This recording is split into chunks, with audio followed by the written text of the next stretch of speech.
집도 가자고 해가지고. 안녕하세요.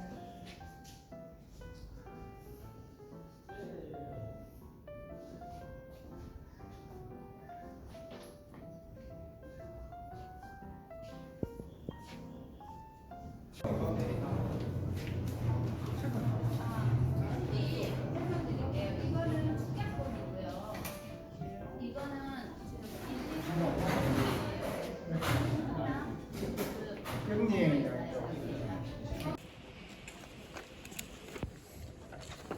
네, 안녕하십니까. 반갑습니다. 독립운동사를 전공한 역사학자 박영규입니다.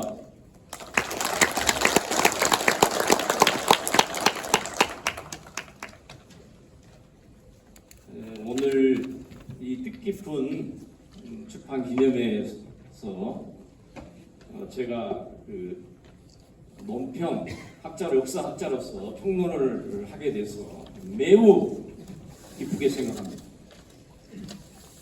저에게 주어진 시간이 5분이기 때문에 5분 내에 말씀을 드리도록 하겠습니다. 저는 침략자 일본군을 몰아내고자 싸운 전봉준 장군 등 항일 동학 투사들이 아직도 독립유공자로 소원을 받지 못해 이분들의 소원을 위해 앞장을 서서 지금까지 7년 동안 작은 힘을 보태고 있습니다. 매일 동학과 관련된 언론 기사를 검색하다가 애국인명사전 출판 기념회 기념 세미나가 국회의원회관에서 열린다는 내용을 읽었습니다. 외부인명사전을 저술한 분이 있다니 세미나에 꼭 가봐야겠다고 마음을 먹었습니다. 지난 8월 23일 국회의원회관 제1소회의실에서 민영배 국회의원 초청 외부인명사전 출간 기념 세미나가 열렸습니다. 저는 그날 외부인명사전을 저술한 김강렬 작가님을 처음으로 배웠습니다. 그리고 외부인명사전 축약본 책을 구입하였습니다. 참으로 놀라운 일이 일어났습니다. 역사학자도 하지 못한 일을 김강렬 작가가 해내었습니다. 이번에 발간된 외부인명사전은 김강렬 작가가 18년 동안 고군분투하여 완성한 기념비적 업적입니다. 저는 그렇게 봅니다. 김강렬 작가님은 아까 PPT에서 설명이 나왔듯이 BC 50년 신라 박역거세 시대부터 2025년 6월까지 2075년 동안 우리나라를 침략한 일본인들, 이 책에서는 외구들로 쓰고 있지만은 침략한 일본인들이죠. 5,348명과 그 후손과 친족 5,642명으로 총 1만 990명의 일본인들의 행적을 조사하여 기록하였습니다. 크게 활용될 것으로 단언합니다.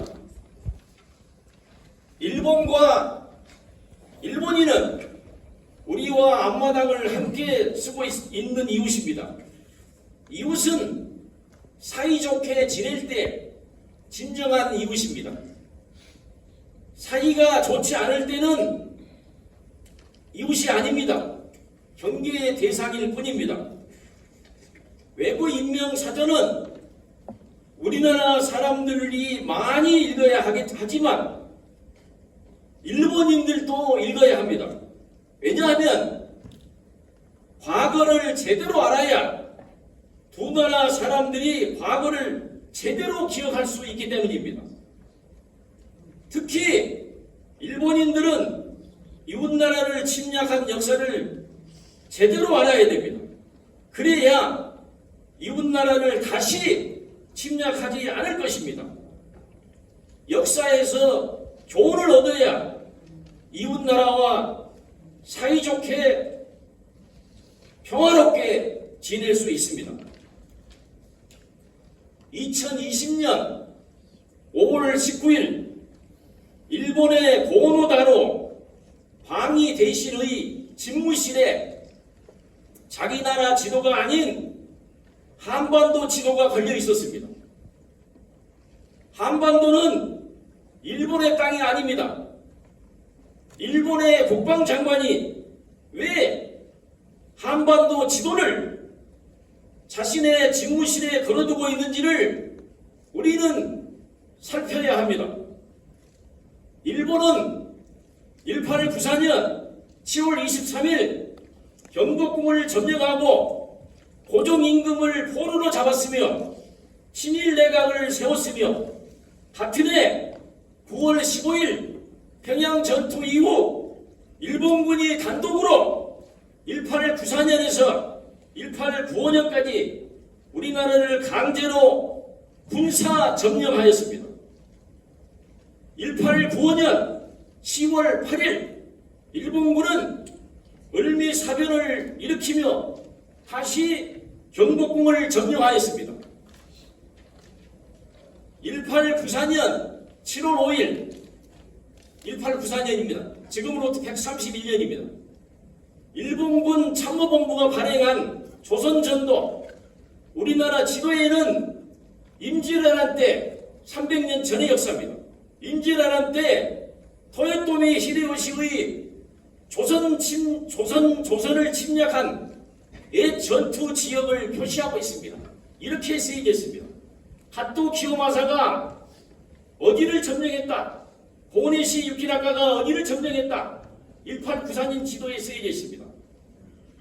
임진왜란 이후 300년이 더 지났는데도 1894년 일본이 임진왜란 때처럼 우리나라를 점령하여 식민지로 만들고자 하였음을 지도에서 보여주고 있습니다.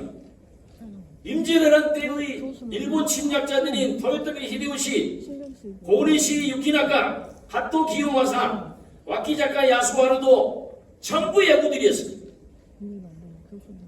동학, 의병, 총사령관 전봉주를 체포 압송하여 신문한 미나미 고시로 대대장, 이노우에 가오로 주한 일본 공사, 우치다 사다츠치 일본 영사와 항일 동학농민군을 모조리 살육하라 죽이라고 결정하고 명령을 내린 이토 히로부미 수상과 아까 나왔던 가와카미 소로쿠 참모본부 병참 총감은 모두 외국인이었습니다. 이들 외국에 대해 애고 인명 사전은 상세히 서술하고 있습니다. 일본군은 3만 명에서 5만 명의 항일 동학농민군을 모조리 살육했습니다. 3개 중대를 지휘하며 동학농민군 학살작전을 수행한 자가 일본군 후비보병 독립 제19대대 미나미 고시로 대대장이었습니다. 외부 인명 사전은 미나미 고시로에 대해서 상세히 서술하고 있습니다. 일본군 후비보병 독립 제19대대는 1894년 12월 14일 장흥 석대들에서 항일 동학농민군을 무수히 살육 총살하였습니다. 우리가 아는 전남의 장흥입니다. 그리고 전봉준 장군은 나주 촉토행에서 체포돼서 일본군 대대장에게 신문을 받았습니다. 서울에 끌려가서는 일본 공사에게 신문을 받았습니다. 유배지의 고향입니다. 나철 선생 등 무수히 많은 분들이 지도에 유배를 왔습니다. 지도 소작쟁이 참여로 도옥된 분들 20여 명이 독립유공자로 소환되었습니다. 대한민국의 뿌리와 근간은 항일 독립투쟁의 토쟁에 있습니다. 그 항일 독립투쟁을 무시하는 김영석 독립기념관장은 즉각 사퇴해야 합니다. 많은 헛되들 전투에 참여한 항일 동학농민군들은 항일 독립투사들이었습니다. 항일 독립투사들을 학살한 왜구들, 즉 일본 침략자들이 우리나라를 식민지로 만들었습니다. 이들 일본 침략자들의 행적이 모두 김강렬 작가님의 외부인명 사전에 상세히 기록되어 있습니다. 그 누구도 할 수 없는 일을 김강렬 작가가 이루어냈습니다. 이순신 장군은 호남이 없으면 나라가 없다고 말씀하였습니다. 호남은 의향, 즉 의병들의 고장이고 대한민국의 호남은 기능입니다. 지금도 마찬가지입니다.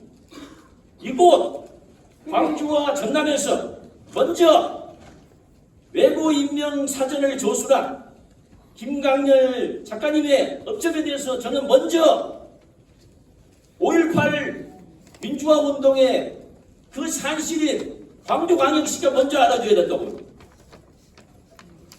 그리고 그의 합당한 애우와 포상이 이루어지기를 바랍니다. 김강렬 작가는 제가 보기로 이 시대 대한민국의 의병장입니다. 김강렬 작가의 외부임명사전 조술 업적은 불멸입니다. 다시 한번 외부임명사전 발간을 축하드립니다. 감사합니다.